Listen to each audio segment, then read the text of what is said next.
Charter Trustees, officers, ladies and gentlemen, would you please be upstanding to receive the Worshipful, the Mayor of Poole? Thank you.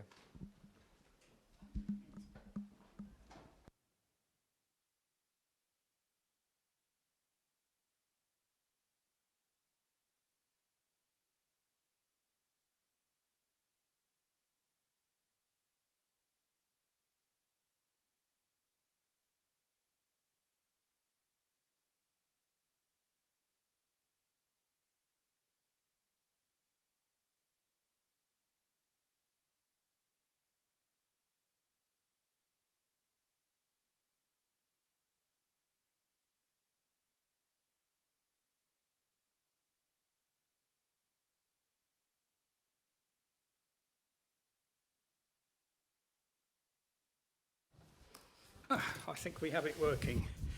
Well, I'd like to welcome everyone to this meeting of Poole Charter Trustees. In order to ensure the meeting is managed effectively, please could everyone follow these ground rules for speaking. If you wish to speak, please raise your hand physically to indicate. Where there appears to be a consensus in the meeting for a motion, I will ask if there's any dissension. When a formal vote is required, this will be carried out by a show of hands. Charter Trustees are advised that there is no live stream of this meeting. However, it will be recorded via the 360-degree camera and uploaded following the meeting. Are there any apologies? Ross. Thank you, Mr. Mayor. Yes, apologies have been received from Councillor Steve Barron, Councillor John Beasley, Councillor Mike Brooke, Councillor Nicola Green, Councillor May Haynes, Councillor Mark Howell, Councillor Mohan Iyengar, Councillor Toby Johnson, Councillor Drew Mellor, Councillor Pete Miles, Councillor Sandra Moore, Councillor Karen Rampton, Councillor Mark Robson and Councillor Vicky Slade. Right. Have you, can you report on any declarations of interest? No declarations have been received. Not to date, right. Charter Trustees are asked to receive the minutes of the meeting held on the 26th of January 2022 and 20th of May 2022 and consider any matters arising. Has anyone got anything to raise? We're looking at complete silence. So, Charter Trustees asked to receive the minutes of the meeting held on 26th of January, 20th of May, and to consider any... Oh, that is what I've said, isn't it? Are we happy with that? Yes. Yeah. Right. Right, I would like to update you on my recent activities since I was appointed mayor. So, all being well, so I can find the right thing. Right, it is almost exactly 1 month since I took on the role of mayor, and I have had the pleasure of performing a wide range of duties, though on actual mayor making day, I went on to do a voluntary task. It was supposed to be planting heathers in a prepared bed. The heathers hadn't arrived, so the new mayoress and I had the joy of planting some gorse in somewhat less than prepared bed. I hope that wasn't an omen of things to come. The first civic duty was on Saturday, the following day, when I laid a wreath at a memorial to Stephen Ford, a Poole lad who tragically lost his life on board HMS Ardent in the Falklands conflict 40 years ago. The next event, 5 days later, was a happier one. The opening of an exhibition at Poole Museum, which was one of 4 exhibitions celebrating the life of author Thomas Hardy. Each of these 4 exhibitions, which were spread across Dorset and Wiltshire, are linked. The core theme of the Poole one was love. The following day we had, oh, and by the way, I recommend that if anyone can, that they're quite well spread, Dorchester, Poole, Salisbury and Devizes, but it's worth looking at them. I've got 3 more to catch up on. The next, a leap forward 5 days, and at the beginning of a busy weekend, nope, sorry, I missed one.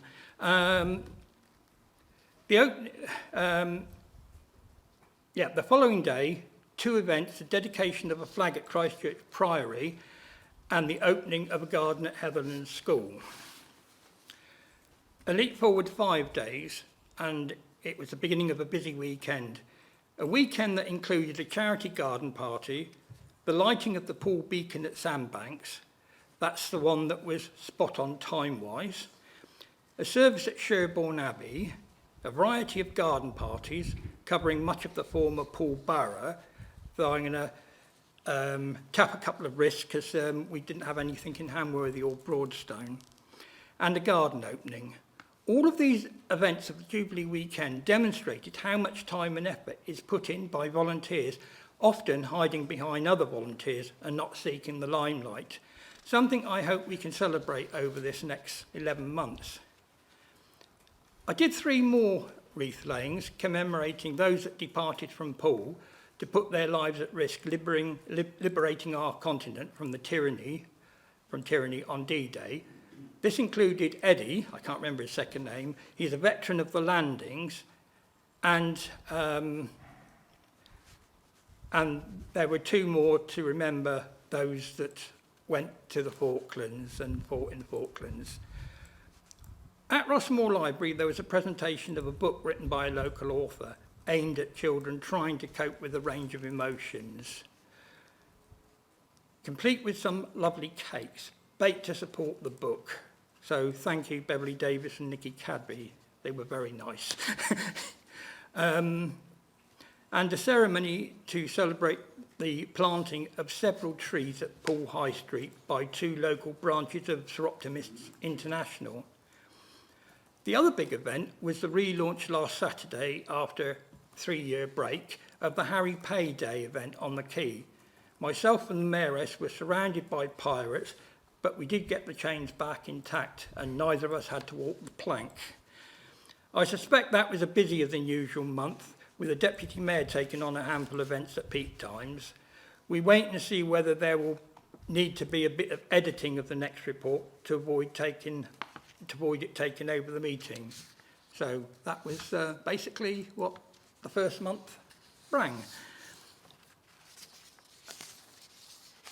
Right.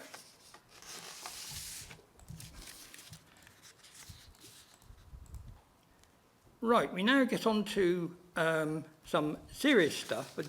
Agenda item 5 is the Charter Trustees 2021-2022 Internal Audit Report.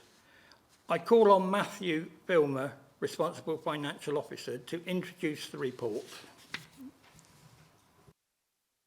Thank you, Mr. Mayor. Good evening, Charter Trustees. So this is the annual internal audit report, and it's one of 2 reports that lead up to the sign-off of the annual governance and accountability return, which is later on in the agenda. And I'll refer to that as the AGAR. So when I say AGAR, it's the annual governance and accountability return. So the internal audit report focuses on a number of key areas around the governance of the Charter Trustees, which are linked to the objectives of the AGAR form. And the summary of those results can be found on page 17 of the report pack. And that is then reflected in the AGAR that we'll see later. And then page 18 is a summary of the audit findings for the internal audit.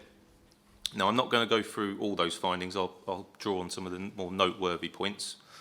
Now, the first one to highlight, which has been deemed as a high priority area, is in regards to the asset verification exercise. So every year we have to do an asset verification. So we confirm all the civic regalia ties up to the asset register. It's a key control that we have in place.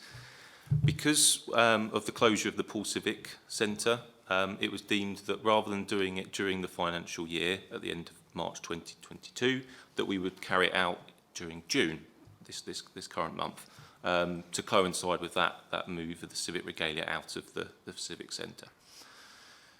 The other noteworthy points to draw out, there has been a few in regards to the financial regs and expenditure, and most have now been subsequently actioned and dealt with. There is one area that we will plan to bring back to the Charter Trustees, and that's in regards to value for money and how we demonstrate that. Obviously, we're a public entity, publicly funded, so we need to have steps put in place to demonstrate value for money of our expenditure. So something we'll bring back at a later date. And then lastly, another area just to draw attention to is in regards to the remit of the Charter Trustees. So within the Charter Trustees handbook, it states that the Trust ensures the continuation of the civic, historic and ceremonial traditions of the former borough. Now, the internal auditors felt that that didn't deal or wasn't potentially open enough to deal with new events that the Charter Trustees may want to put on.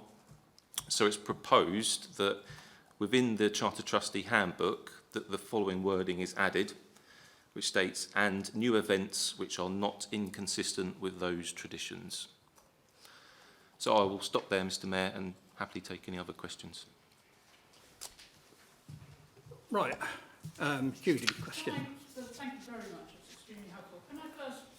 Sorry, can we... Oh, usually people can hear me. Right, fine. Thank you, Gary. Is it on? Yes. Yep. Right.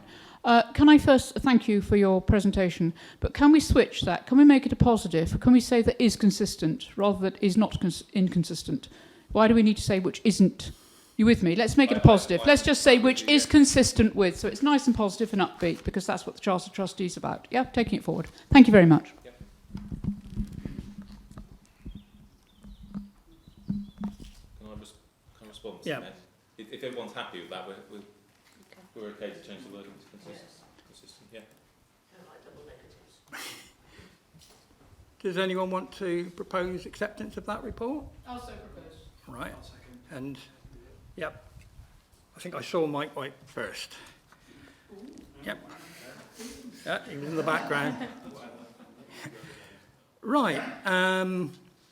Right, that's agenda number, item number 5. Item number 6, and I hope no one refers to the report because I think mine's going, my laptop's going into a twirling circle at the moment. I call on Matthew Filmer, Responsible Financial Officer, to present the report again. Thank you, Mr. Mayor. So this is the budget outturn for 21-22, which the numbers within this report feed into the accounting section within the AGAR return. So the Charter Trustees' overall underspend for 21-22 was £31,734. And as we've been monitoring throughout the year, that's principally due to the pandemic, which has hampered some of the activities that the Charter Trustees wish to carry out. So that underspend, on top of the budgeted contribution to reserves, which was just over £1,000, means that we'll be adding 33,000 into reserves. So the detailed outturn report is set out in Appendix A to the report, if you want to see where the expenditure and income has fallen. What that means in terms of reserves is we started the year with just over 85,000, and with that 33,000 contribution, it takes us up to over 118,000. And figure 1 of that report gives you some context as to what that means in terms of the total precept that the Charter Trustees raise. So for 22-23 precept, taking account of the drawdown of reserves to support the budget, we're still looking at 85% of the total precept. So reserves are still very high, and we will be looking at action in terms of how we can use those reserves for one-off activities, but also support the budget going forward as well. So I'll stop there, Mr. Mayor, take any questions. Right, thank you. Any questions? I can't find Appendix A. Oh, Mike White's raised his hand. Yeah, thank you, Mr. Mayor. I can't resist making one question on the detailed accounts. I see we had a hospitality budget of £12,000 and managed to spend £1.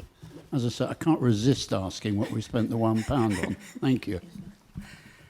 Does anybody know?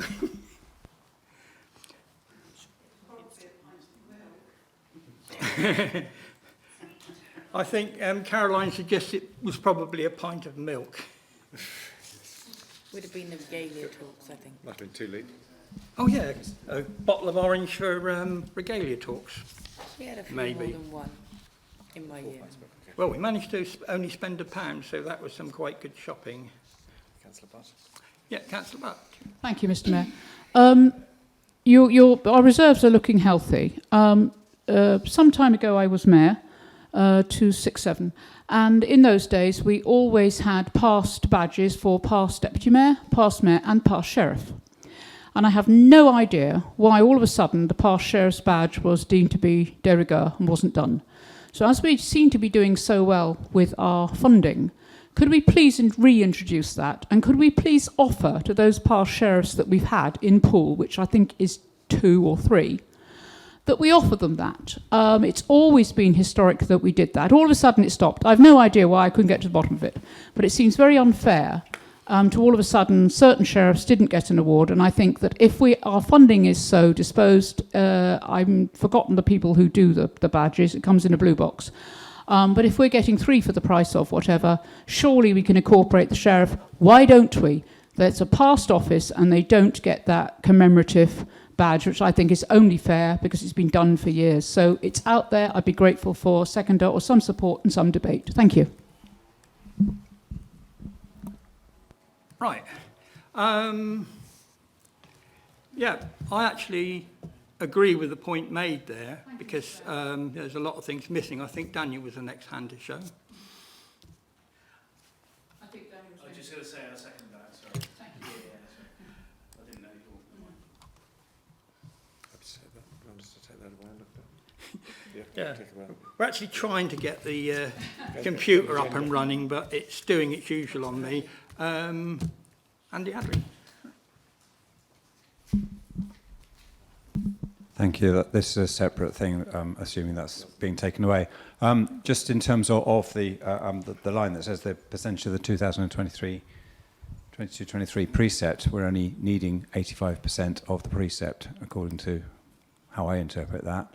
So I suppose the question for the following year is, do we actually need to take such a high precept, or could we hand the money back to our residents?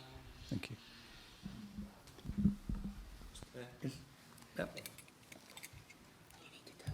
Thank you, Mr. Mayor. So we have a choice similar to what we did this year, where we use some of the reserves to freeze the precept. So we have a choice next year. We could essentially reduce the precept and use reserves to plug the gap. But obviously that's one-off funding, so we'd have to consider the impact of that going forward.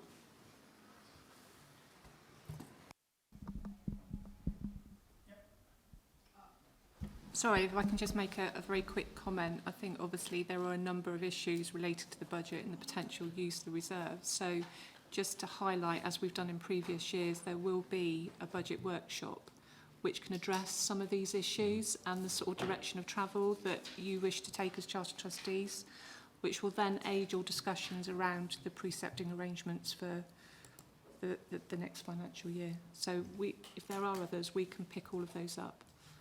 So we can take forward the sheriff's badges. Yeah, yeah. Yeah, could I come back? Oh, thank you, Karen. Yes, of course, Graham. No, it's Mr. Mayor's meeting. I'll leave Mr. Mayor to it.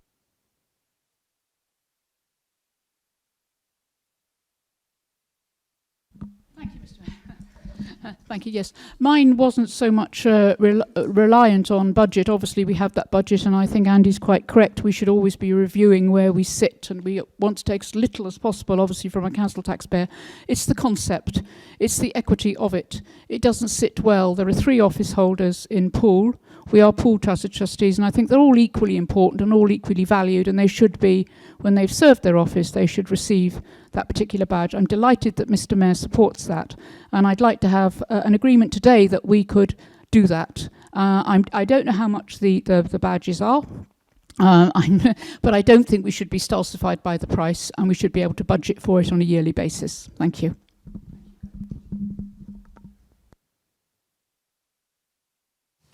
If that's the wish of the Charter Trustees, certainly we can take a... Yeah. If that's what you agree to do, we can take that away. We can make sure that we can ascertain the impact, the cost and all the issues and report back to you so that you're aware of the implications. Yeah, I'll just bring it... I'll just bring in Councillor Earl because... Thank you, Mr. Mayor. I absolutely agree. I think in principle it should very much be done. The only thing I did just want to say was obviously without the cost, I'm a little worried about what it could be that we are agreeing to. I don't know if it's worth the Charter Trustees perhaps just giving, you know, that if the cost hasn't risen dramatically or something, then we agree to it. Pardon? I'm sorry, Karen will know the cost. She can probably Oh, lovely. Yeah, that would be great. I'm always just a bit wary when we say, yeah, it's fine, without actually knowing what that's going to actually cost. Yeah. Councillor Anne Stripley next. No, Marion. It's Marion next. Oh. I'm very... I don't... Do I need that? Yes, I'm very much in sympathy with the proposal, but I do remember the debate quite a long time ago when we stopped presenting the badge, and it was on the financial grounds, largely because it would be nice if one wasn't interrupted. Thank you. Largely because the sheriff almost always goes on to be mayor, and it's the mayoral badge which takes precedent, and the mayoral badge which is worn generally on other public occasions.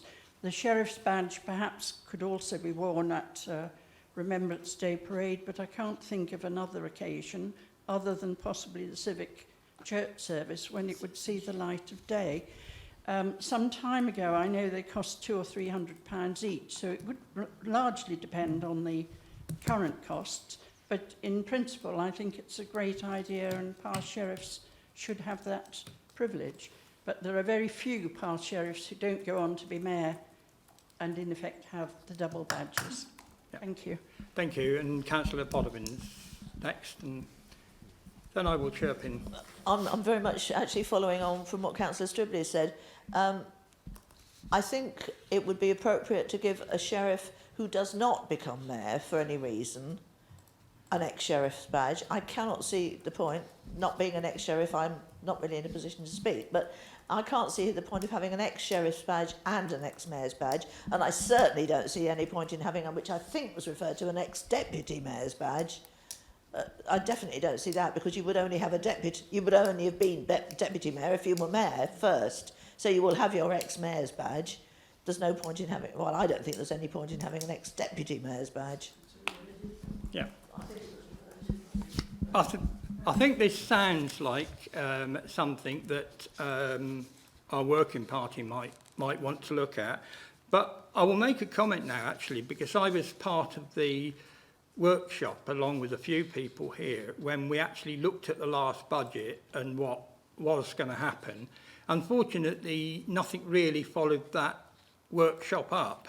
But there were some good ideas that came out of it, and I really hope that we can actually follow a few things through, and also to have these workshops earlier on in the process, not close to when the budget is actually being formulated, so that we can look forward, because we do have an unusual situation in the Charter Trustees. Because of the COVID pandemic, we did lose 2 years' worth of events.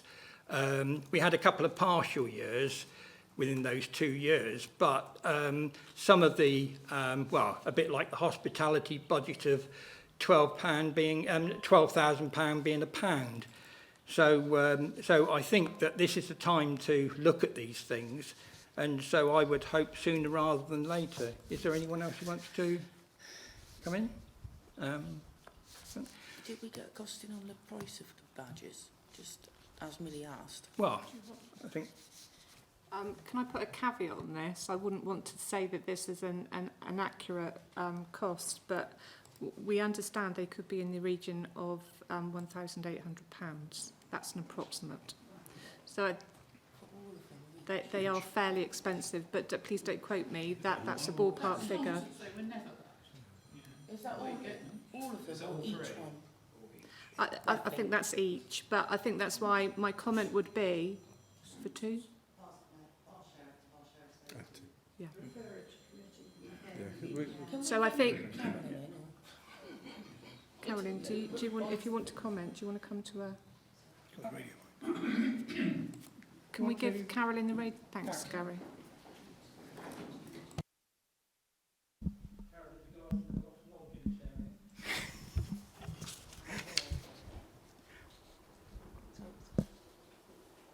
So I think we were just trying to clarify the actual cost each of a sheriff's badge. Right, we stopped doing them just after Peter Adams was sheriff, and it was part of the Democratic Services budget cuts.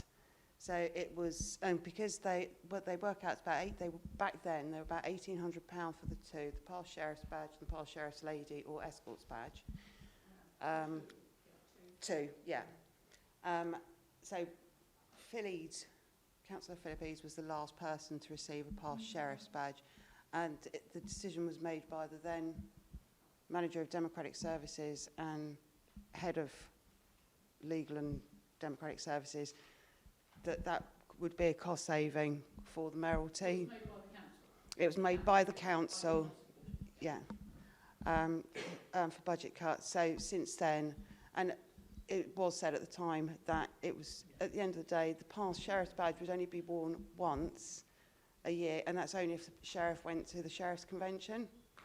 So it was a lot of money for a badge that would never be worn. That was the view taken back about 10 years ago. If I may, Mr. Mayor, the argument sits that I've looked into this. Past sheriffs, we have, I think, 14, 15 sheriffs. And I don't think I need that, Gary, but I'll use it because you're giving it to me. Thank you very much, yeah. Looking at all the past sheriffs in the country, which I have done, they all receive a badge of some sort or some sort of recognition.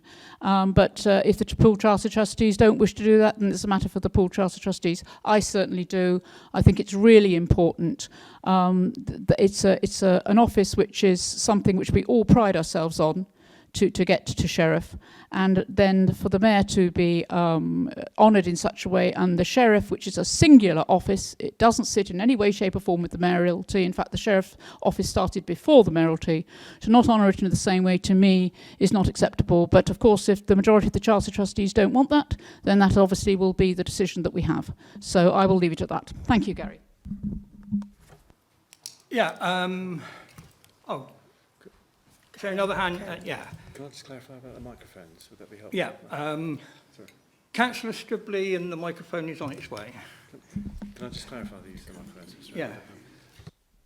Sorry, Mr. Mayor, I wonder if I can just clarify. We need people to be using the microphones because it then goes out into the live stream and the recording. So it's not about being heard, it's about being recorded. So just to be clear. Mr. Mayor, can we move on? I thought it was already agreed this should be a matter to go to the working party or civic group that's being set up. That was what I was about to suggest, that it goes to the new civic working party that will be formed tonight, and that we look at it in greater detail there.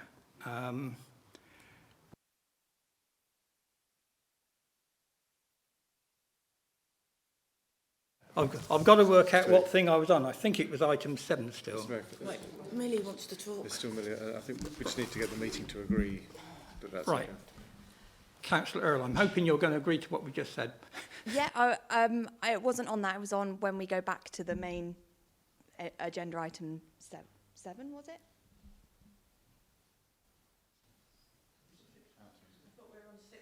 Sorry, when we go back to 6. No, I think it was 6 actually. Sorry, just to maybe move things along. If the Charter Trustees are happy with the principle that the issue raised by Councillor Butt around the past sheriff's badges is referred to the working group, we as officers can then do some up-to-date checks on prices, etc., etc.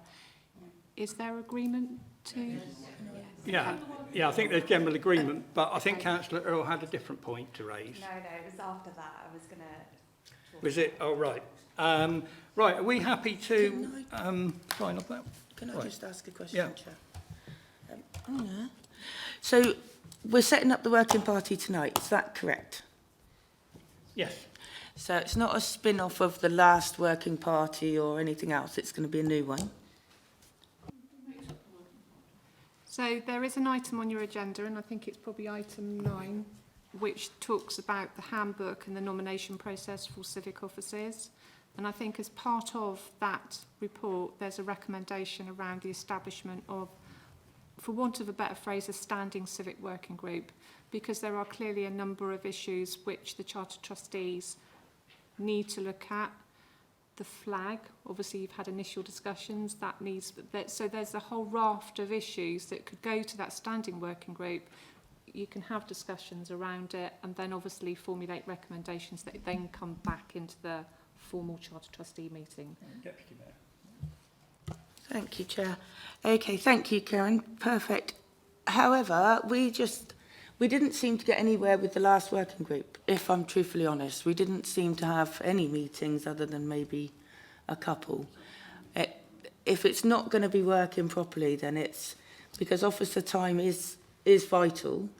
We don't have the necessary experience of a lot of officers. We've lost a couple of our really good ones in other areas, and that experience and knowledge is key, in my opinion, to how the Charter Trustees can run more smoothly. So can we guarantee that we will have, say, Poole's secretary, Carolyn, in these meetings and organising them, because then I think they will move forward, as opposed to what happened in my mayoral year when really we didn't have Carolyn. And, you know, she may not like me now, but however, she did a great job. She always has. You know where you are with her, you know. And for me, us losing that time of Carolyn's to Bournemouth really didn't help us, in my opinion. So I'm just putting it out there.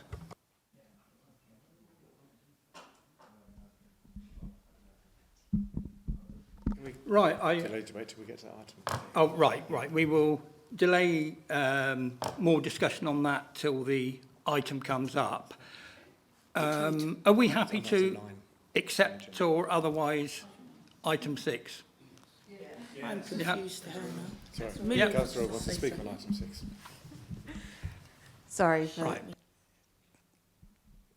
Sorry for the confusion there. Yes, it was just coming back. I mean, we got onto the badge thing, and I just wanted to go back to the main thing. Like Councillor Hadley said, I also feel really uncomfortable about taking money from residents to put into reserves. I think I'd be very much looking forward to seeing what the options are. But I did want to mention potentially a wider option. When we first had the issue of quite high reserves, we talked about doing an event or doing a series of events.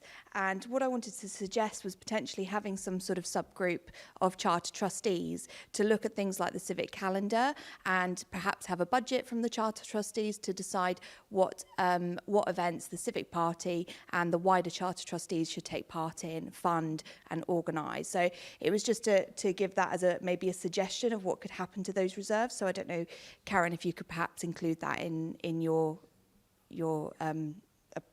idea sheet. Thanks. Right. Are we happy to dispose of item 6 now? I think I saw a reasonable number of hands up for that. Agenda item 7, annual governance statement 2021-22. Again, I will call on Matthew Filmer, responsible financial officer, to present the report.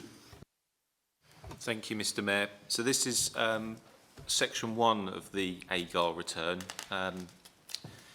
which needs to be signed off tonight by the honorary clerk and the chairman. We've got a statutory deadline by the 30th of June to meet, and then the AGAR then goes on to the Charter Trustee website, where it's open for a public inspection for 10 working days, and then they're subsequently externally audited. So the annual governance statement effectively mirrors what we've just seen in terms of the internal audit report. That they work to the objectives of that AGAR. So there's nothing particular to draw out on that. You'll see on section 1, all the answers to the questions are yes in terms of the controls. So with the Charter Trustees agreement, we'll look to have that section 1 signed off at the close of this meeting. Thank you, Mr. Mayor. Right.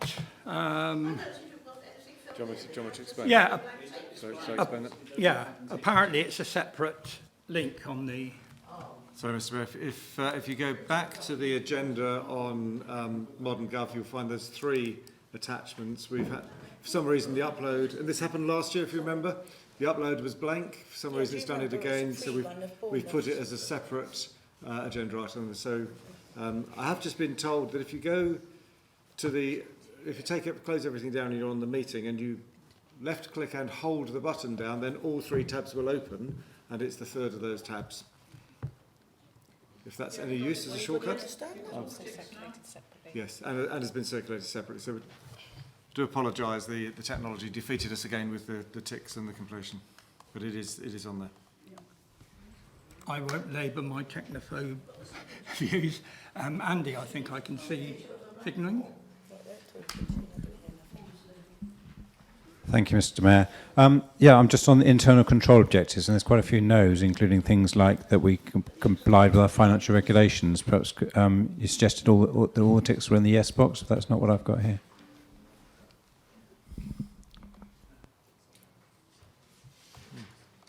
Well, in the second section, there are several in the no and not covered box. That's the trouble when these things don't appear with the main list of reports. No, that's what happened last time. Section 1 subsequent to that. Does anyone want to raise anything on these points? Sorry, Anna. That's it. Right. Thank you. I'm Councillor Diana Butler. Thank you, Mayor. I just wanted to ask Matt Filmer about the pound difference in column 8, because in the outturn report it said £1 more on the reserves and the carried forward figure, and in the column 8, for instance, it says 85,576. In the other figures it says 85,577. And in the other figure, in column 2022, number 8, it says 118,730, where on the outturn it said 31.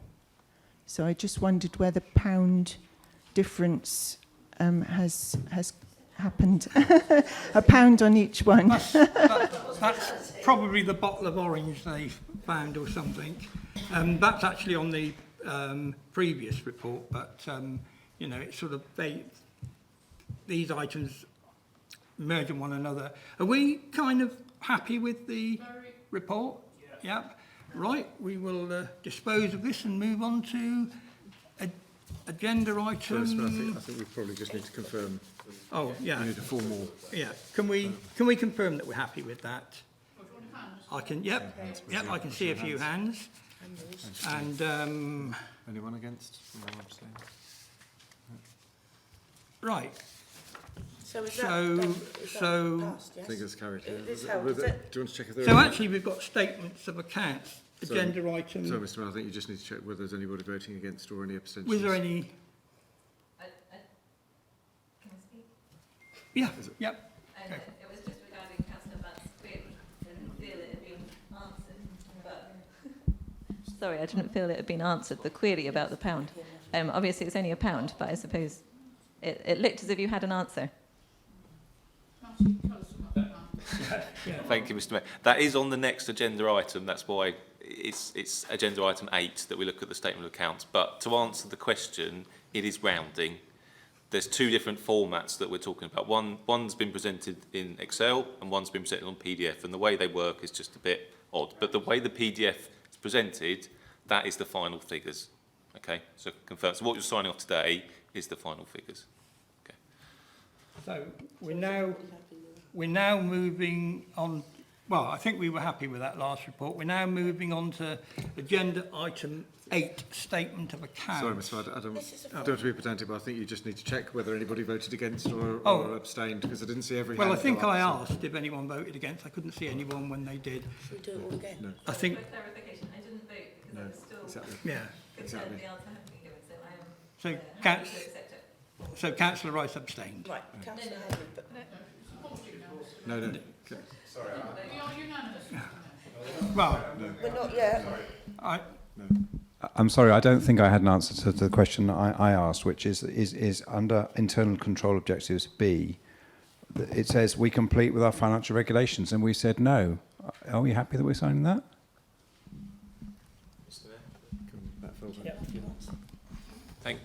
Thank you, Mr. Mayor. So what I believe the council is referring to is the annual internal audit report, which on some cases deems the financial regulations have failed and classed as no. But the subsequent annual governance statement, which draws upon that findings of the internal audit report, has found in the professional judgment of the internal auditors that the controls are still substantial to tick yes. So the auditors overrode the no. Yeah.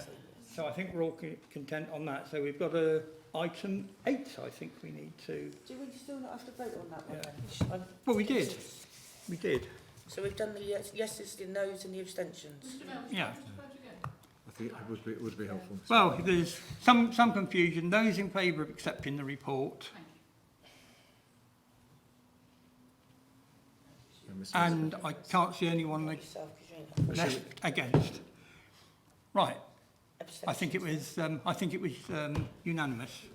Assuming that you're voting in favour, yes. Oh yeah, yes. Yeah. Was there any abstentions? No, there was everybody's. No abstentions. Right, agenda item 8. We're going to get there in the end. Statement of accounts. Matthew again. Thank you, Mr. Mayor. So this is the statement of accounts for 21-22, and it draws upon the out-term report that I just presented. So all the figures, bar some rounding, will be reflective of that report. The only bit just to draw Charter Trustees' attention to, which isn't in the out-term report, is the value of the fixed assets, or the civic regalia, which is 1.2 million, and this is effectively the insurance valuation of that civic regalia.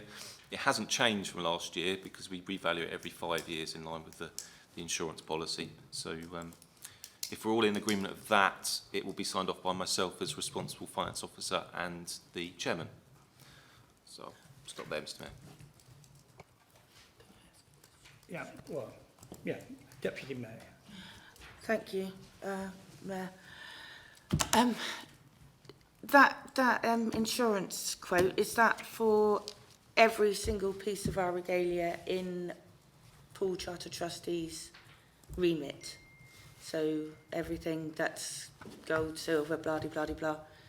And do we have a place in Poole to keep it?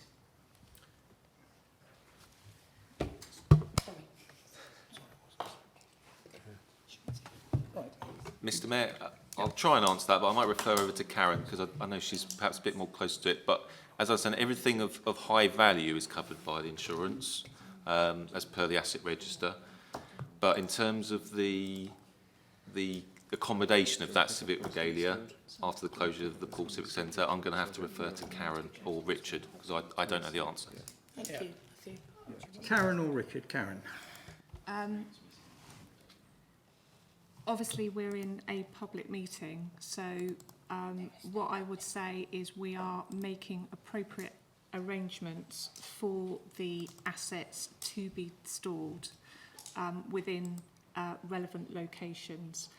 As far as the insurance cover is concerned, obviously we are in regular contact with our insurance experts within BCP Council to make sure that there is insurance cover for the assets. They are currently, as referenced within the internal audit report, under contingency arrangements with the council. We are also, as officers, doing a piece of work in the context of going to the marketplace for the Charter Trustees to make their own insurance cover. So, yes, they are covered, but we are still doing some further work for the Charter Trustees to actually undertake that insurance cover themselves. If Charter Trustees would like any further detail around locations, if you're happy, I'll take that offline. Yeah, Deputy Mayor. Thank you, Mr. Mayor. Thank you, Karen. Brilliant. However, from what I'm listening to, okay, and I am partially deaf because COVID's done me, okay. However, the actual mayoral rooms, etc., are not included in the insurance. Is that right? There's no cover on the actual mayoralty rooms. So the mayor's parlour in Poole, etc., is not covered in any insurance. So if it goes up in smoke, that's it, kabang. I think that's a difficult one to answer at the moment because it's You don't know that. non-existent. Except fire. Still there. Yeah, I think Councillor Stripley had a question as well. Can it Oh, right. Yeah. Through you, Mr Mayor, I believe it will be covered under the building insurance for the whole civic centre that's still being kept for the whole Poole Civic Centre as we speak, because although it's vacated, we still insure it, so it will be covered under that policy. Thank you, Matthew. Thank you. Much to... Right, Councillor Stripley. Yeah, Mr. Mayor, I'm very concerned to hear that the insurance for our regalia is only 1.2 million. Did I hear correctly? Some years ago, I was at a sheriff's convention where one of the visiting sheriffs very proudly showed off a really nice chain and said it's just been valued and insured and that's £800,000. And it was a very nice chain, but it wasn't anything near as nice, and I would have thought as valuable and as heavy as our sheriff's chain. And that would not taking into account the mayoral chain, the maces, the Jolliffe medal, and the Charles II, is it, mace that we have. I think they're virtually priceless. And I would think we ought to get perhaps a revaluation of the civic regalia, because if it went missing, we've just heard what a new sheriff's badge is going to cost. If that's the best part of £1,000, just forget the rest of it. You'd need several £1 million to cover it. Thank you. Right, David.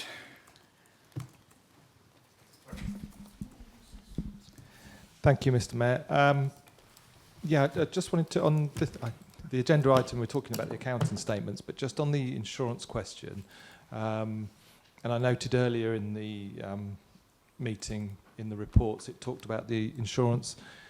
We hadn't been able to get insurers to provide the cover we needed. It's under a contingency arrangement with the council's current insurers, and that contingency arrangement may be ended at some point. So it was a sort of grey area, and I accept that what Karen sort of said, that it's being looked at.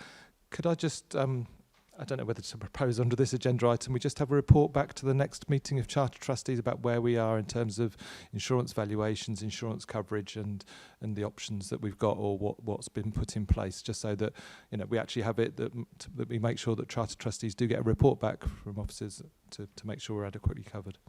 Yeah, I think Karen's coming back on that, and then Daniel. Thank you for Councillor Brown for his comment. That obviously is something that's also picked up in the internal audit report. And in view of the issues you've raised, we would expect to be reporting back to the Charter Trustees in October around what the position is there. We may have had further information back from the marketplace by then. So absolutely, Councillor Brown, that will be done. Thank you. Councillor Butt. Daniel Butt. Thank you, Mr. Mayor. I see that we're stalling the regalia in Bournemouth somewhere. I just wondered why we're not storing it in Poole. We've got two massive safes in Poole where we could store all the regalia. So I just wondered why that hasn't been a concern of possibility of leaving it in Poole, because I don't want the regalia to go to Bournemouth and get lost. Not saying that would happen, but things do happen. So I just wondered if through you, Mr. Mayor. Yeah, that's a question I ask regularly, but anyone else on that? Right. And, Andy Hadley.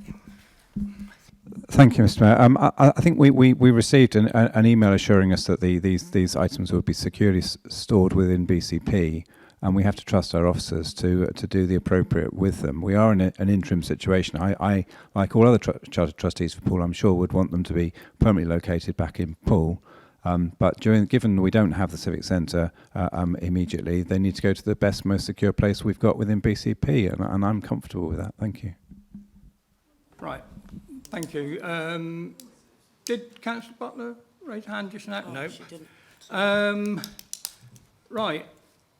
Are we happy to accept that report? Can we show if we're happy to accept that report? So all in favour, yeah? Yeah, you've got to put your hand Right, anyone not happy with the report?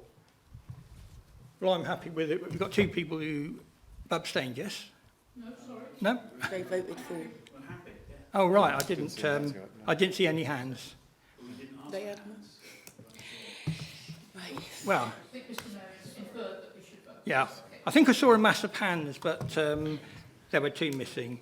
And yeah, unfortunately, I don't put my hand up very regularly. But yeah, so we're happy with that. So we can move on now to agenda item 9. And I call on Richard Jones, Head of Democratic Services, to present this report. Thank you, Mr Mayor. And I'm not intending to go through the report in full, but the report asked Charter Trustees to consider amendments to the Civic Handbook relating to the selection and election of civic offices and the establishment of a civic working group to consider and make recommendations on matters before the Charter Trustees.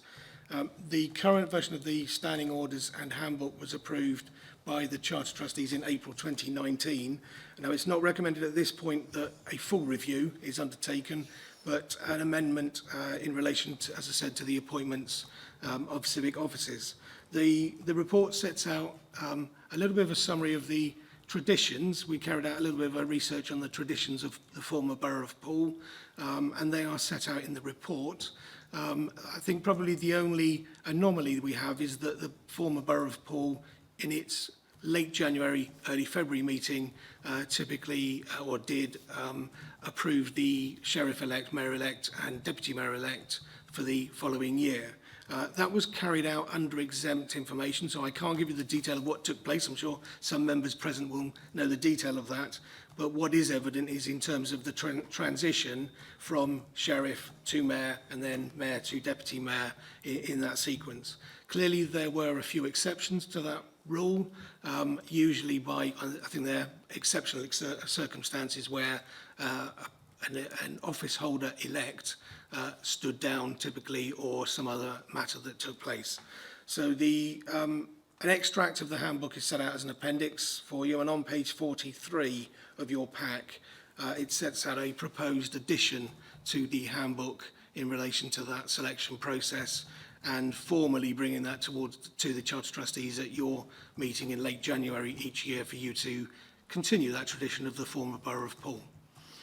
There is one further, since the publication of the agenda, the final paragraph on that same page, which, if you just bear with me, I scroll to, refers to no trustee member may stand in a ballot for more than one office. Clearly, you can't hold two offices, so that it's suggesting that the failure to withdraw would warrant you withdrawing from all of those should you be put forward. Now, that paragraph technically relates to both in mid-term annual meetings, as well as the the election year annual meetings. So I'm suggesting that we add an extra heading above that, so it's therefore applicable to all types of ballot that just reads standing for more than one office, and therefore that provision would apply to all annual meetings or all of the occasions. So that's one part. If I can, do you want me to pause before there is a second part in relation to the civic working group? Well, there's questions on that first half. I will take them. Councillor Butt, Judy Butt. Thank you, Mr Mayor, I'm grateful. You gave some information there, and then you gave a definition, but the definition isn't in text. So if we're materially to rely on anything, can we make sure that the text explains what we're materially relying on with regard to the new heading? Because you said something I didn't really understand. So if we're materially relying on something, if it's not in text, we can't rely on it. So can we have those changes in text, please? You said something about if you're in one office in mid-term or some such, then it would apply. I didn't understand what that meant. So if we could have that, you do, Richard, and that's fine because you're the professional, but if we could have that definition, that would be a good explanation to have so that we'd understand it in textual format under that heading. Thank you. Yeah. If I can just draw members' attention then. So if I can refer you to page 43. I'm on it. Okay, and the final paragraph, and I'll read the paragraph in full then. No trustee member may stand in a ballot for more than one office. Failure to withdraw all bar one nomination in the permitted time will result in the automatic withdrawal of all nominations. The suggestion is to add a heading above that paragraph that reads, standing for more than one office. Thank you very much. Yeah, if that makes it clearer. Anyone else with any questions, or do we move on to the second part of Richard's report? Yep. Go for it. Thank you, Mr. Mayor. Just bear with me while I just scroll to my notes. So the second part is in relation to the establishment of the civic working group. The membership, or the proposed suggested membership and remit, is set out in paragraphs 9 and 10 of the report. Clearly, we've touched on this already earlier on in the meeting. That sets out in section 10, and in answer to the Deputy Mayor, the suggested membership of the working group is proposed to be the current Mayor, the current Deputy Mayor, the current Sheriff, up to 2 mayors who are past mayors who are existing trustees, the honorary clerk, either myself, Head of Democratic Services, or Deputy Head of Democratic Services, and the civic team support, which I think the Deputy Mayor was referring to in that paper. The suggestion is that it does meet 4 times a year. I think reflecting on the comments earlier on, it was relatively informal, whereas these would be more scheduled. They could be more than 4 meetings a year, but it would deal with matters that you have raised this evening, but in a more timely manner, rather than having to wait for a formal Charter Trustee meeting to come forward. The working group could consider the issue, could engage with wider members if they wish to, and then could form a recommendation to the Charter Trustees on matters relating to the Charter Trustee business. Yeah. I was actually just going to suggest that as we only have 4 previous mayors on the authority, that rather than have to choose between the 4, that we actually have all previous mayors serving on the authority on it at this point in time, especially as I think we've got a lot of catching up to do on that particular area. But that's just my suggestion from the Chair, and Councillor Butt has seconded it. So any questions or points raised from around the hall? Councillor Stripley. Thank you, Chairman. I'm very happy with that proposal, and basically it's what the Civic Advisory Party always used to be, the Civic Advisory Group. The only dissimilar point is that the Sheriff was never a part of that group, because the Sheriff had never actually got to be Mayor at that point. But I'm perfectly happy if it's appropriate to include the Sheriff, and members agree so. But that was the old Civic Advisory Group, and it was all the serving Mayor and all past Mayors who were still on the council. Councillor Butt.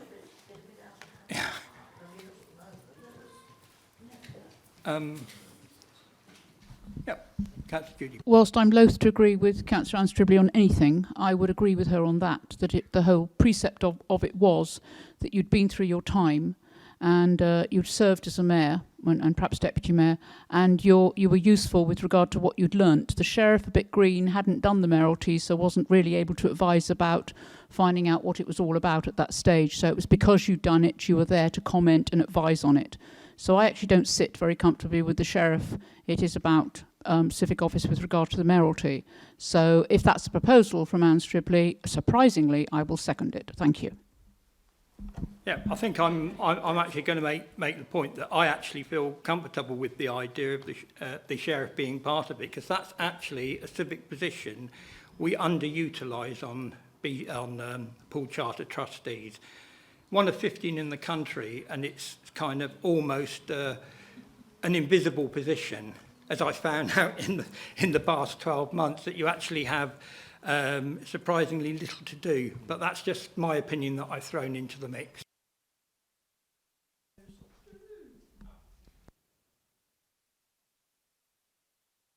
Diana Butler.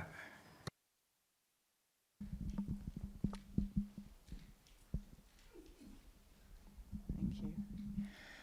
Yes, I'd just like to make a comment on this, having worked as part of a working group before to do with the Poole Civic. I'm just a bit worried that it could become party political if it's the same group discussing all the topics. with groups in the past, people put their names forward because they were genuinely interested in the topic, and that seemed to work quite well. I'm just a bit worried that if some councillors want to have input, will they get enough input into the working group to make suggestions and not be ignored? Right, I think there was an earlier suggestion about having another group, which I think is quite good. This is obviously to do with the civic side of things, but I think a suggestion was made earlier on. So, we could add that as a separate working group of people who are interested, because there are people who are interested in the broader civic side, not necessarily the positions, that I think have got an input into this. And I'm personally in favour of maximum engagement, but... Thank you, Mr. Mayor. I'm not quite sure. I'm losing track of how many groups and working groups, etc. we're trying to create. I'm getting a little bit confused.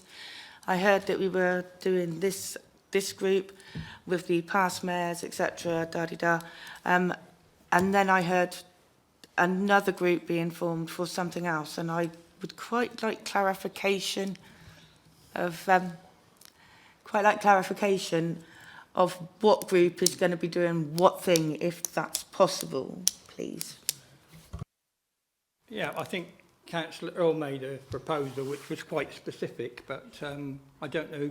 But we're dealing with the civic working group now, but I think that's a separate proposal possibly for after this discussion. Councillor Hadley. Thank you. Yes, I think there is. I'm concerned about proliferation of groups, but we did hear earlier on that this group would be given the issue of looking at things like the budget and some of the other topics that we talked about earlier on. So it's more than just the function of the mayor and the previous mayors. So as Councillor Butler said, there's something about whether other members who would be expected to vote on that subsequently have had a chance to get some input. Yeah, I think Richard's... I think it's probably going to make sense. Oh. Yeah, I think... Yeah, well, if we can have Richard next, and then Councillor Brown and Councillor Leboligan is signalled. Thank you, Mr. Mayor. I'm slightly nervous, if I can be honest, in terms of resources. I think the background of this is that there would be a civic working group that would look at a wide-ranging issues of topics that come up, such as has been mentioned, the flag, the Jubilee arrangements that we've tried to discuss in a full Charter Trustee body, and that has been quite difficult and time-consuming. Issues around the budget and suggestions about the use of the reserves and other matters, the budget workshop will still continue. So that work is a separate activity. I'd be very reluctant, if I'm quite honest, from the resource. I have said that whilst suggested we meet 4 times a year for this, it could meet more than that if there are topics that come up, but it's a recognised body that we can call on to discuss matters. I said we could engage with wider membership if that was appropriate, and I would remind members that the Charter Trustees is a non-political body, so it shouldn't be bringing politics into it. Past mayors are a cross-party, if you like, from a historical point of view, but we are a non-political body as a Charter Trustee body. I think I would be happy in that situation to invite people that had a particular interest. But let's hear from Councillor Brown and then Councillor Leboligan. Thank you, Mr. Mayor. It picks up on exactly the point you've just said there about inviting other people in. I'd just like to propose in paragraph 10, it talks about the membership of the civic working group as we've been discussing and who's in there. Just to add to that, the civic working group should just have the power to co-opt additional Charter Trustees into the working group at any time if they offer particular knowledge, skills or experience that would be able to benefit the work of the working group. For example, if they're looking at organising a major event, there may be some Charter Trustees who have extensive experience in events management, just as an example. So could I just make that suggestion that we add that in, that the working group can co-opt in other Charter Trustees as and when necessary? Yeah. Councillor Leboligan. I've got sort of two different strands. One is on the subject of the sheriff and whether or not the sheriff is included. I have no background in the previous civic working parties or whatever they were called. It seems to me that, in a way, a sort of peripheral part of the sheriff's role is learning about being mayor. And certainly the working party could well be discussing events or issues that will affect the current sheriff's time as mayor, and therefore it would be very valuable, I think, to have the sheriff taking part and aware of what is going on and what is going to be going on during that person's time as mayor. The other point was that I think we need clarity about the remit of this group. This paper doesn't give any clarity at all. So what would the working group be specifically dealing with? Obviously issues to do with the mayoralty and that, but it sounds as though it could go wider than that. So we need to know what we would need to be looking at and what might be more a matter for either a full Charter Trustees meeting or a different working group. Graham. Thank you, Mr. Mayor.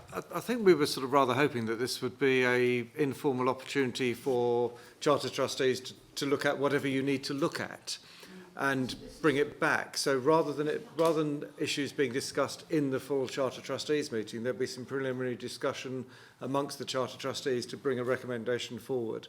So I think what we were hoping, so for example, Councillor Brown has recommended co-opting, and we were rather hoping there might just be an informal invitation for somebody to come in to discuss something. So there wouldn't necessarily, this wouldn't be a working group that would have formal votes, etc. It would be a working group that would look at suggestions, look at issues, because we're developing the Charter Trustees. We've been developing it over the last 3 years. It's taken longer than we had expected because of COVID, because we couldn't meet face-to-face, etc. And we were just hoping this would give Charter Trustees an opportunity to work through issues, come up with some suggestions, and then bring them to the Charter Trustees as a whole for formal voting or ratification.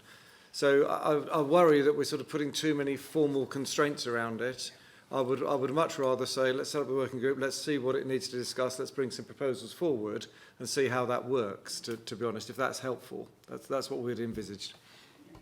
Yeah, thank you. Deputy Mayor wants to ask a question. Thank you, Mr. Mayor. I just need clarification of basically the remit of both groups. So as we are all clear, what committee does what working group does roughly what, okay, and how that feeds in. Because technically, every single one of us Charter Trustees will be apolitical at that point. Probably me more so than most, to be fair. And we will all be working together, every single one of us.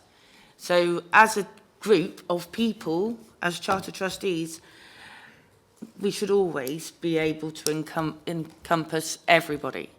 And I would just like Mr. Farrant to just give me a clue on, number one, how many numbers of people are going to be in these groups. Obviously, the working group, anyone can be in, is that right? And the remit of them to a rough degree, if that's possible. I think, Richard, I think, is going to clarify that. I think there was a bit of clarity just now, but... Again, I think in terms of the budget workshop, that budget workshop is one that we've held for the last 2 years, I think, and that is to assist Matt in his role as the Chief Finance Officer to the Charter Trustees in developing the budget for the Charter Trustees. I think every Charter Trustee is invited to that workshop, are they not? Forgive me. No, Bad luck, it seemed to be quite a lot. I think they were. No, they weren't. But what stood out... Yeah. Sorry. Yeah, Karen's just advised that the offer to attend was sent to all Charter Trustees, but not all Charter Trustees attended that workshop, those workshops. But that is allowing the Charter Trustees to shape the budget going forward in advance of your budget setting meeting. So the proposal is to establish this civic working group that would then cover almost all other issues, well, all other issues for the Charter Trustees, it sets out who would be on there in terms of the mayor, the deputy mayor, the sheriff, all past mayors and the officers. And that would not be a decision-making body. That will simply be making recommendations back to the Charter Trustees as a whole. So as a whole Charter Trustee body, you would still make the ultimate decision. But I think what we've found is that it's been very difficult bringing matters to the Charter Trustees that are cold as officers without any steer from a select number of Charter Trustees. And we end up, very often, we've bounced things back and then had to bring it back, and we've run the same discussions again. And so I think the Civic Working Group will allow us to work on matters, shape them, ownership by Charter Trustees, the mayors and the past mayors and so on, but to take ownership of that and bring it to the Charter Trustees as a whole. Okay, and the workshop ones? Sorry. The workshop one is... The workshop one is a budget workshop, sorry, Mr. Right, Mayor. so It's the a budget workshop is the budget workshop. Yeah, and then the Civic Working Group would be this group. So that two was looking groups, to and I just need clarification. Is every councillor on the budget workshop group? I think every member's invited. I think that was the thing, and there were certain people who turned up at a previous one that, and I think that would have identified people who might have a particular interest that could be followed up in other groups. But are we quite happily clarified now? Because we're labouring this point a little bit. Are we happy with the modifications on the numbers so that we can actually utilise the pool of talent available to us fully? Are we happy on that? Can I have a show of hands to avoid any confusion? I can see a few hands and the folded arms. I'll put my hand up as well. Yeah, I'll put mine up, but numbers for what then? I'm abstaining. Okay. I came in with a clear head. He's befuddled now. I'm now totally confused. Yep. Yeah. I actually understood what you were saying, Graham. Yep. I think we need working parties with a clear mandate who actually construct suggestions or evaluate suggestions and bring it back to the trustees as a whole for verification. And that to me sounded a logical process. And I think,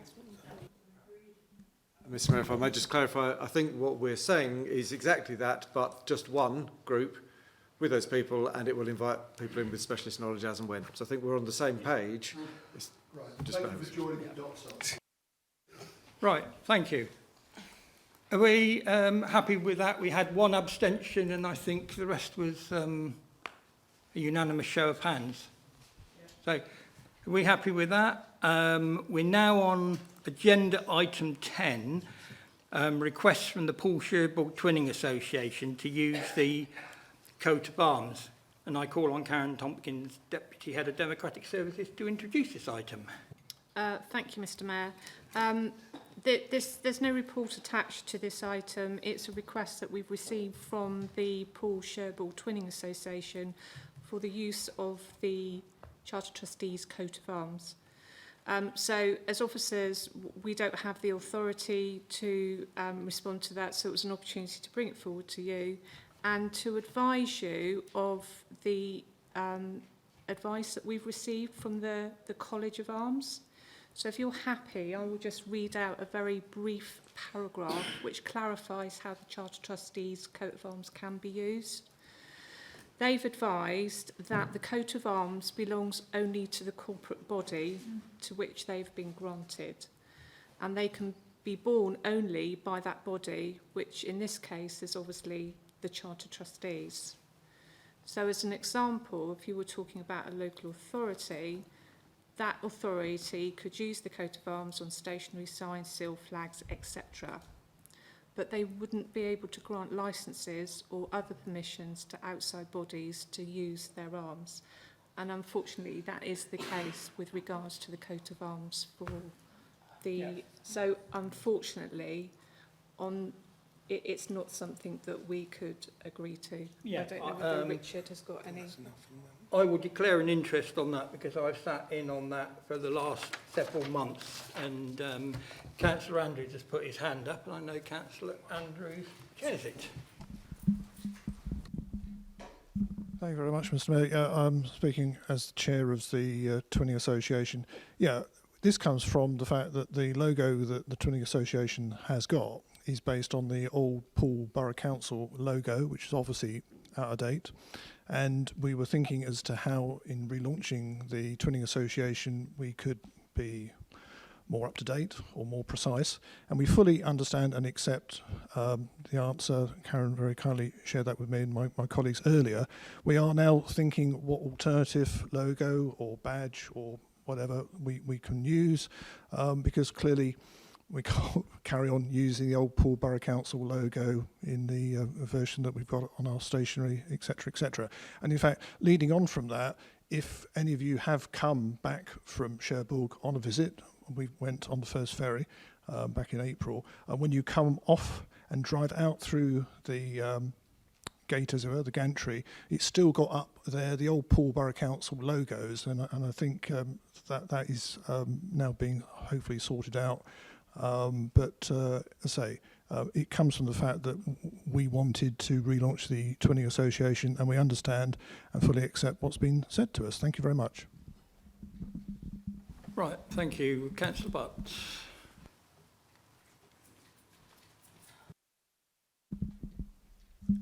Thank you. I totally understand the request. It does seem to make sense, but obviously the law clearly doesn't allow for it.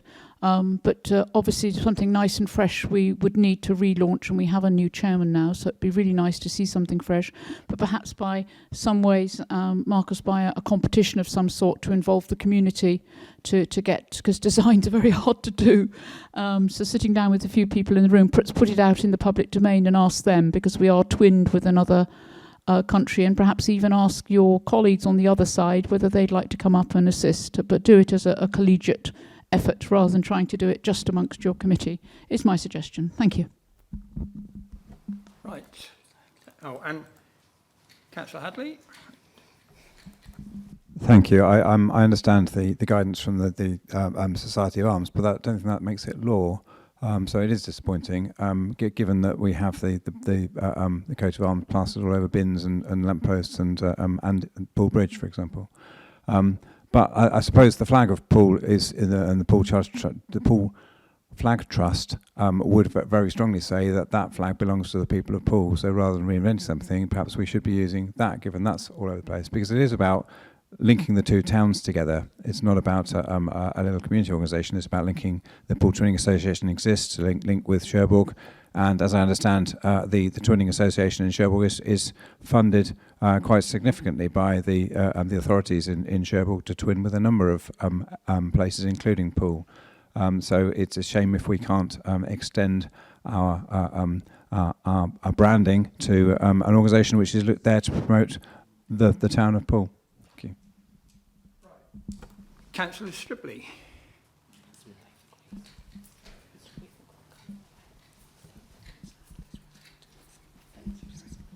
Thank you, Mr. Mayor. It's a bit difficult to understand why permission can't be granted and why we have that result from the College of Heraldry, did you say, or Arms? Because the Twinning Association did use the old Poole badge and insignia.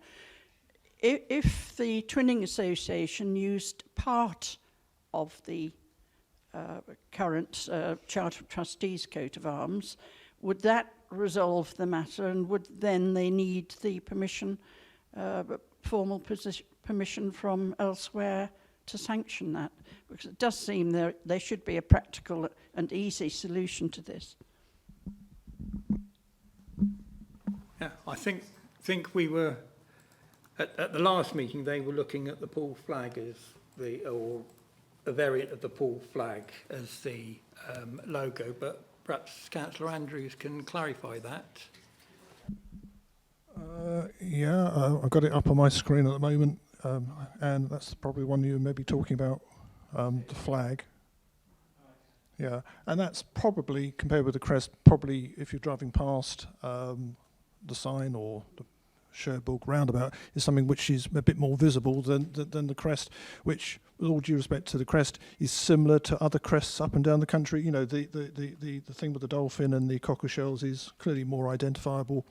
But anyway, it's something that the Twinning Association have got on their agenda. We've made that request. We've got feedback from the officers, and it's something will be on our next meeting. So, you know, thank you, and Mr. Mayor, I would suggest you move on. Thank you.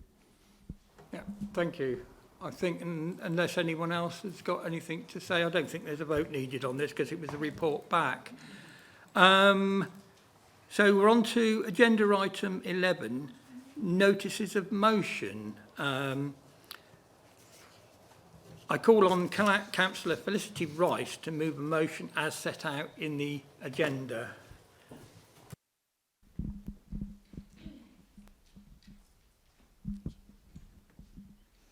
Thank you very much. As the Poole Charter Trustees, we ask, on behalf of our residents and in conjunction with the Dorset Youth Climate Action Network, Dorset Youth CAN, that Barclays use the IEA NZE, which is the International Energy Agency Net Zero Emissions Scenario, as a minimum standard to properly reflect the climate risks it is exposed to, as Europe's second largest provider of financing to top oil and gas expanders. Poole Charter Trustees has already recently agreed to use Barclays for our banking services. Therefore, we would appreciate if the Barclays management team could consider this polite but urgent request that Barclays adjust their climate policies so that their climate action plan is fully Paris Agreement compliant. Many residents of Poole work for Barclays Bank, and I understand that they have been reassured by the corporate messages explaining some of the actions that Barclays is taking to tackle climate change. Some of the actions are to be acknowledged. However, on behalf of those residents in Poole and all residents of Poole and future generations that live in Poole, Barclays Bank management has failed to update its oil and gas policies, so it is still able to finance new oil and gas projects that Barclays have classified as non-compliant with the Paris Agreement. Barclays ranks first on oil sands financing among European banks and 7th globally over the period of 2016 to 2020. Barclays and Credit Suisse are now the only European banks that have not committed to exclude financing for oil sands projects. Barclays is Europe's largest financier of fracking companies and the world's 4th largest. Share Action, an organisation that drives change at the heart of the financial system so that financial services serve the planet and people, have stated it is concerning that despite recent grave climate warnings from the IPCC, the Intergovernmental Panel on Climate Change, Barclays still resists fully committing to 1.5-degree targets. Barclays has set an emission range for its 2030 power, cement and steel targets, with the lower target being business as usual. And it is not considered an option for a livable planet. If we continue on business as usual emissions, then we will be looking at 3 to 10 metres of sea level rise within 200 years, which is not consistent with protecting the future inhabitants of Poole. To put this simply, if all banks did the same as Barclays, then we are looking at a global temperature rise of 4 degrees, which would lead to this 4 to 10 metre sea level rise.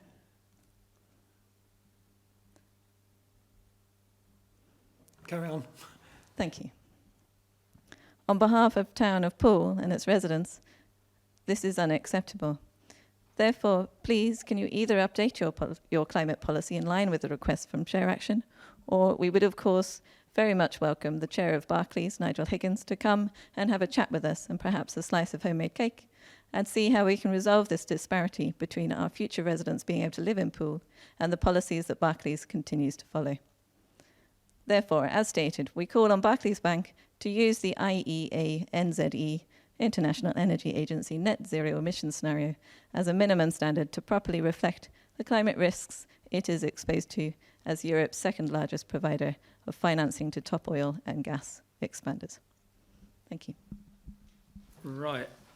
I I call on Councillor Andy Hadley, who I understand wishes to second the motion. Andy.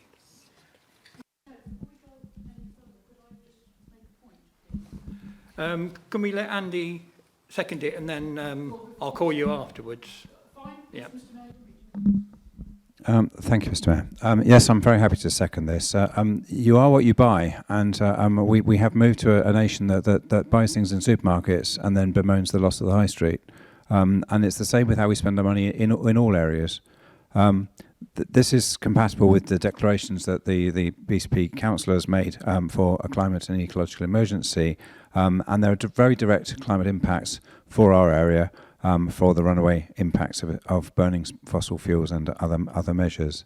And that includes, as Councillor Rice circulated to Charter Trustees, our own coastal protection team are now working on the need to accommodate a 4-metre sea level rise within their future modelling because of inaction or inadequate action by governments, local authorities and corporations and individuals.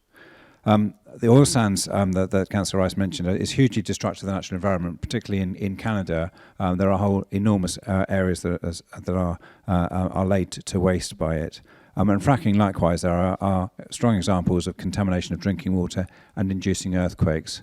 And whilst with the current energy price costs, there's been a dash back to some of these things, it's a really short-term measure. We should be investing properly, strategically in renewable energy for those things.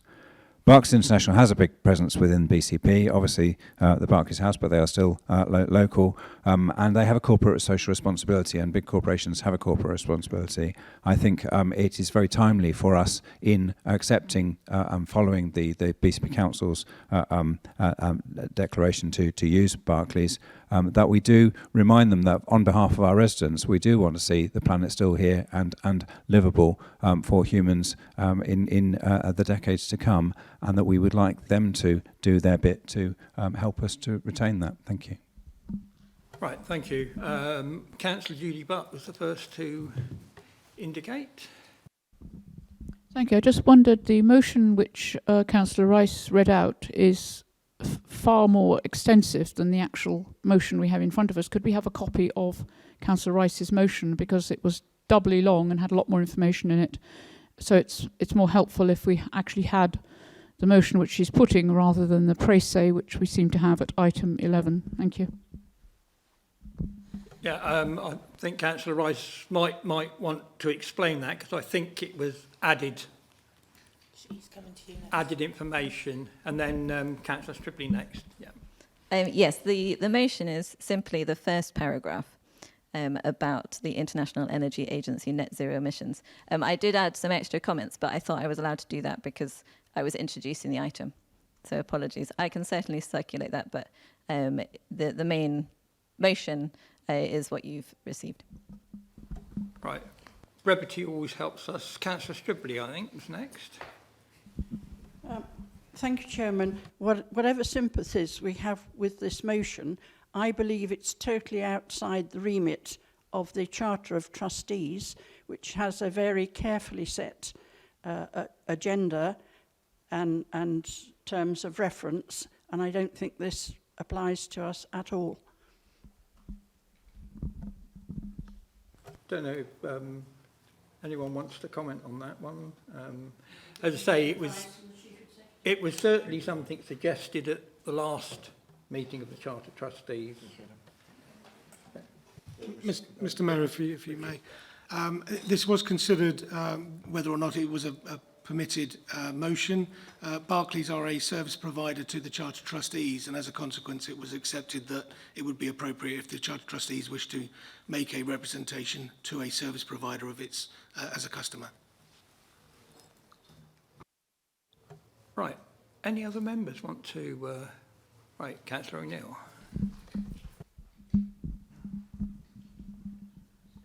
Thank you, Mayor. The motion does concern me a little, actually. I think we need to be careful when we actually write and say on behalf of all residents, because there is a very mixed view out there. We're in a current circumstance where many families are facing fuel poverty. Cheap energy drives economies, and that's a reality. And what we need is a total energy policy as we move from A to B. And I actually think this proposal ignores the need for a policy that moves us from A to B and is dangerous in its intent. Thank you. Right, Councillor Earl.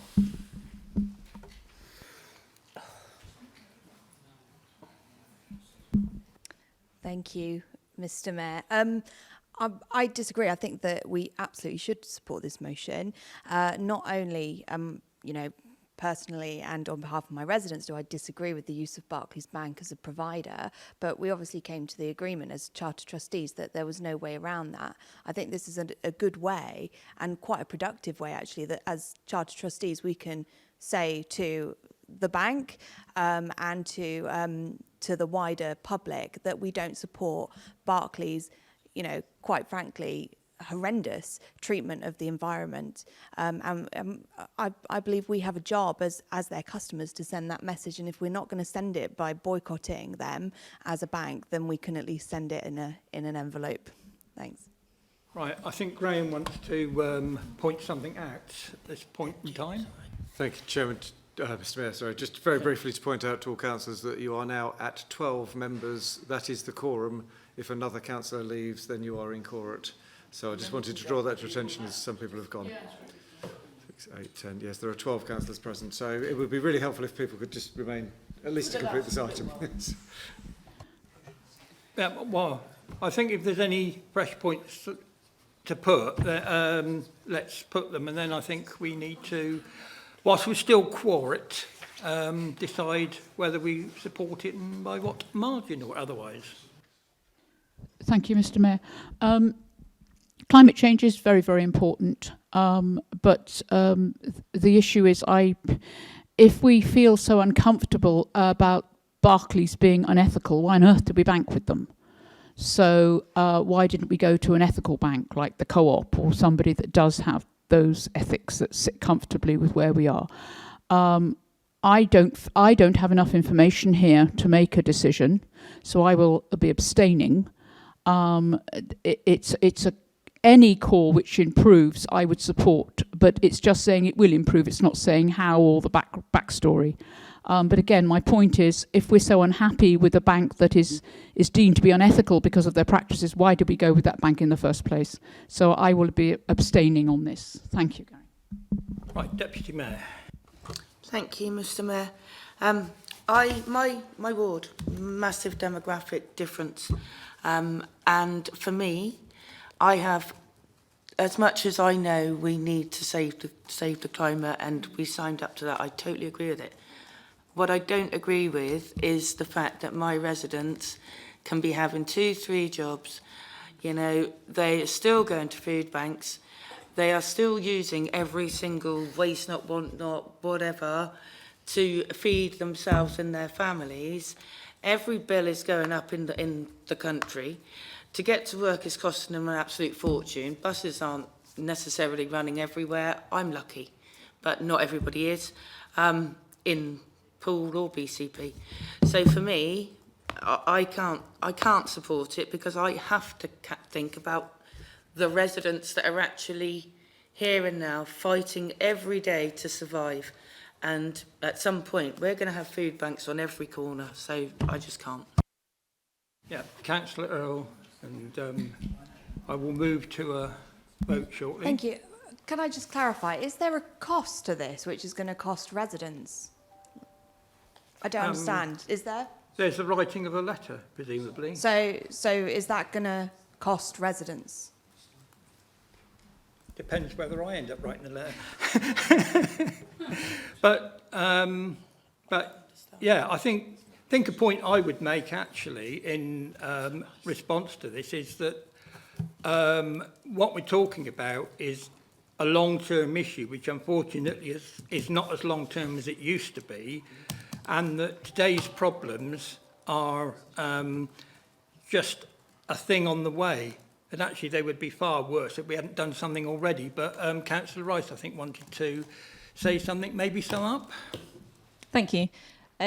Yes, there was a few points there, but I suppose that the last one, with regards to costing our residents more in terms of their energy bills, this isn't designed to have any impact on energy bills. In fact, if coal is more expensive than renewable energy now with the technology that has developed. So, for example, if we had a community-owned offshore wind farm that your residents had shares in because they were residents of Poole and got free energy from it and a guaranteed price and continued, then that would be better than investing in coals. And we should be asking Barclays whether they could do that with us as well, in the pension fund, for example. So it's a bit of a different subject. But whilst we're on the topic of the crisis, may I bring attention to the Poverty Truth Commission?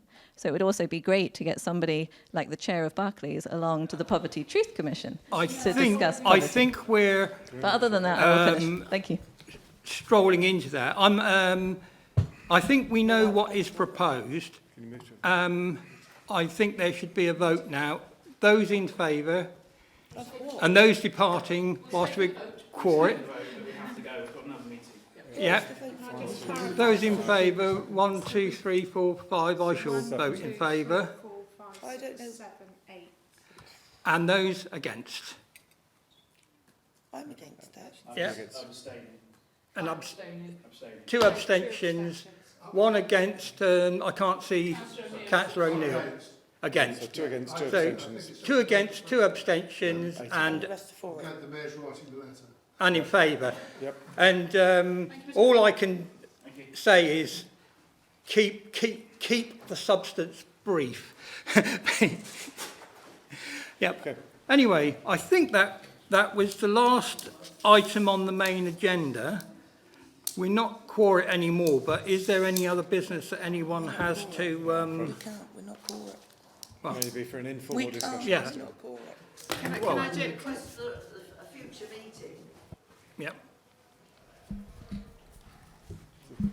At the next meeting, please can we have an update on what is happening about Poole Civic Centre and particularly the Charter Trustees vertical slice portion?